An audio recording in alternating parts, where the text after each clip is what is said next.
Years ago today, we lost our first baby boy and his name was Seven. I was 12 weeks and 3 days pregnant. Also, I'm doing my makeup because try not to cry today. If you don't know, at 10 weeks, you are offered like an NIPT test, which like pretty much detects like abnormalities. It can also tell you the gender. So we ended up doing that. And then a couple days later, I actually got a missed call and the genetic doctor actually left a voicemail. I actually still have the voicemail. The genetic counselor.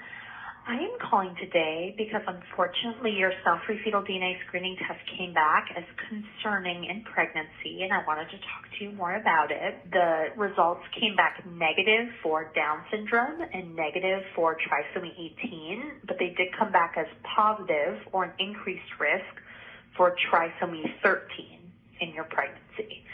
Trisomy 13 is a very severe condition that typically results in miscarriage or stillbirth during pregnancy. However, because you are 24, the chances that trisomy 13 are actually in your pregnancy, even after this positive test, is somewhere between 4 to 7%.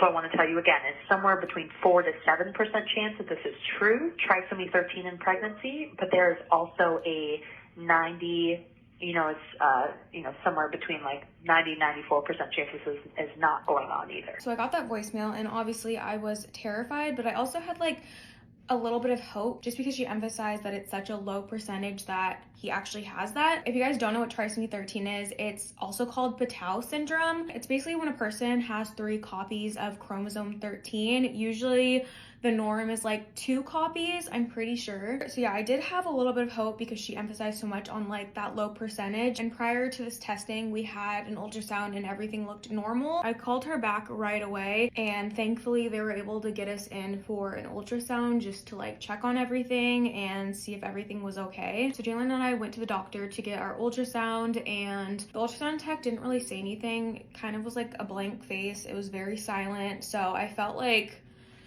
something was like low-key wrong, but I didn't want to like obviously think that. So then she left the room and Jalen and I were in the room for like 10 minutes and we were just like, and then the genetic counselor came back in and we instantly knew something was wrong and she like grabbed tissues and confirmed that he did have trisomy 13. I honestly feel like it was a blur, I felt like I was literally going to pass out. She went into more detail about like what was going on and all of that. Seven did have bad abnormalities. Sorry, this is so uncomfortable to talk about. It was so overwhelming, but she told us that his intestines were growing on the outside of his body. We were also told that his nuchal sac behind his neck was measuring super high and he had 2 major heart defects, which was not survivable. We were obviously a freaking mess, to say the least, like a mess. Jalen and I went home and it was truly the worst pain I have ever felt. Just the fact that like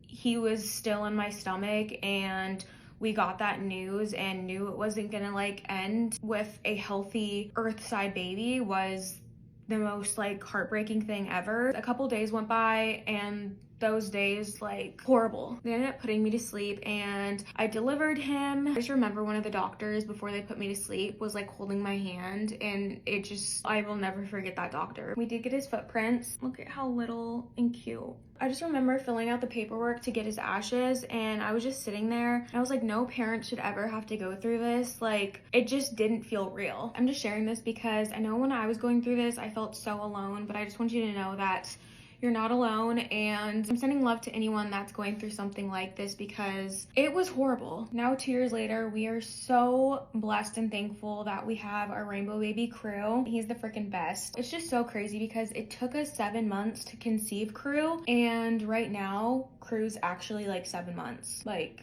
coincidence? If you give birth to a healthy earthside baby, just know it is such a blessing. I'm editing this TikTok right now and look at the file number. I swear he is always showing me signs.